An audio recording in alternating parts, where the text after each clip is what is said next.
নমস্কাৰ আপোনালোকক স্বাগতম জনাইছোঁ মোৰ শিক্ষামূলক ইউটিউব চেনেলটোলৈ। তো Srimanta Sankardeva university of health সায়েন্সৰ বিএসসি নাৰ্ছিং এন্ট্ৰেন্স 2024-25 বৰ্ষৰ বাবে যিহেতু আজি নটিচ আহিছে যে আজিৰে পৰা আপোনালোকৰ অনলাইন আবেদন কৰিব পাৰিব।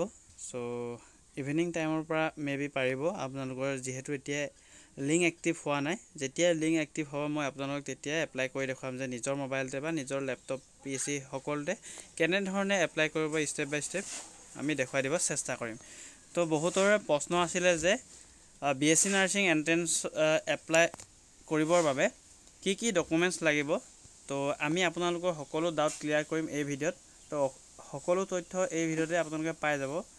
আৰু যিহেতু আপোনালোকে এপ্লাই ষ্টাৰ্ট হ'ব আজিৰ পৰা, তো মাষ্ট বি এই ভিডিঅ'টো আপোনালোকে চোৱাটো বহুতেই ইম্পৰ্টেণ্ট। আৰু যিমান পাৰে বন্ধুবৰ্গলৈ শ্বেয়াৰ কৰি দিবলৈ নাপাহৰিব। আৰু আমি ক্লাছসমূহ আপোনালোকৰ ৰেগুলাৰলি দিব নোৱাৰিলোঁ, আপোনালোকৰ যিহেতু বিএসসি নাৰ্ছিং আৰু অল আছাম জিএনএম নাৰ্ছিঙৰ আমি প্ৰিপেৰেশ্যন কৰাই আছোঁ। তো এদিনত আপোনালোকৰ বিএসসি নাৰ্ছিং দিলে মানে নেক্সট দিনা আপোনালোকৰ অল আছাম জিএনএম নাৰ্ছিঙৰ আমি ভিডিঅ'সমূহ প্ৰভাইড কৰি আছোঁ। তো মেবি আপোনালোকে যদি চাইছে কেমেষ্ট্ৰি 3টা লেচনৰ আমি MCQ কৰিলোঁ, তাৰপিছত বায়'লজি 3টা কৰিলোঁ, তাৰপিছত ফিজিক্সৰ এটা আৰু ইংলিছৰ এটা কৰিছোঁ। তো এক্সামলৈকে আপোনালোকৰ বেছিকেইদিন নাই, আপোনালোকে যিমান পাৰে পঢ়িবলৈ চেষ্টা কৰক নিজেও।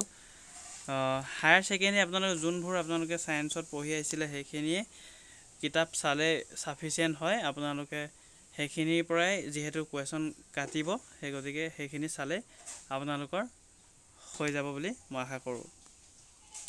তো ডকুমেণ্টছনো কি ৰিকুৱাৰ্ড লাগিব বা কি ডকুমেণ্টছ বিচাৰিছে আমি লিষ্টখন আপোনালোকক দেখুৱাম বা ডকুমেণ্টছৰ লিষ্টটো দেখুৱাম।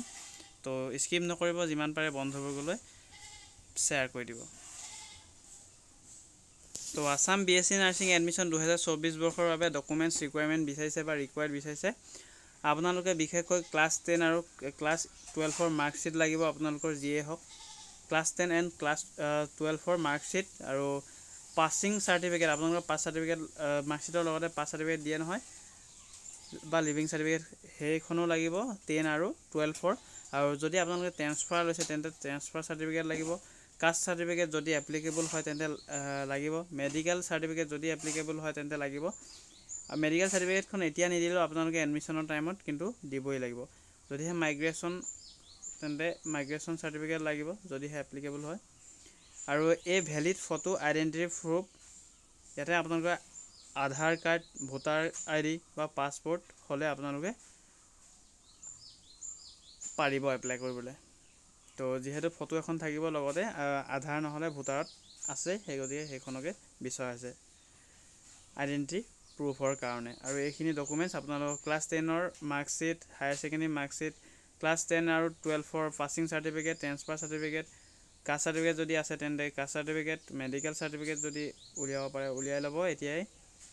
আপোনালোকৰ যিহেতু যদি পাছ কৰে তেন্তে এডমিশ্যনৰ টাইমত বিচৰা হয়। মাইগ্ৰেশ্যন চাৰ্টিফিকেট আৰু এই ভেলিড ফটো আইডেণ্টিটি প্ৰুফৰ আপোনালোকৰ ডকুমেণ্টছ লাগিব, যেনে আধাৰ কাৰ্ড বা ভোটাৰ কাৰ্ড। তো নিশ্চয়কৈ আপোনালোকে ডাউট ক্লিয়াৰ হৈ সকলোৰে আশা কৰিছোঁ।